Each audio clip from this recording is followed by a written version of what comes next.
আজকে অনেক দেরি হয়ে গেল ঘুম থেকে উঠতে। হ্যাঁ, এখনো রাত কেন? ব্যাপারটা কি? এখনো সূর্য ওঠে না কেন?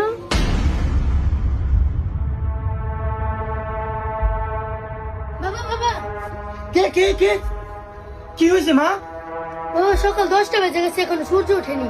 হ্যাঁ, কি কস? লত দেহি। বাবা দেখো। হ্যাঁ, সত্যি তো। দাঁড়া, এখনই কোরআন শরীফটা খুলে বসতে হবে।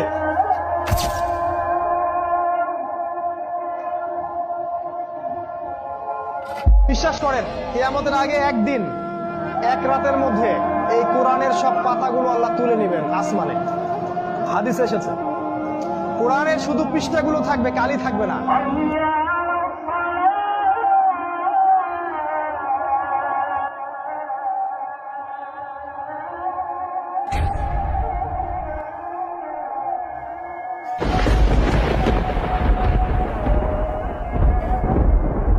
কিরেছে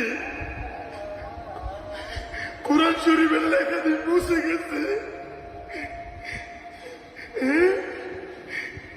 তাহলে কি কিয়ামতের আলামত শুরু হয়ে গেছে? হে মানুষ, তোমাদের পালনকর্তাকে ভয় করো, নিশ্চয়ই কিয়ামতের প্রকম্পন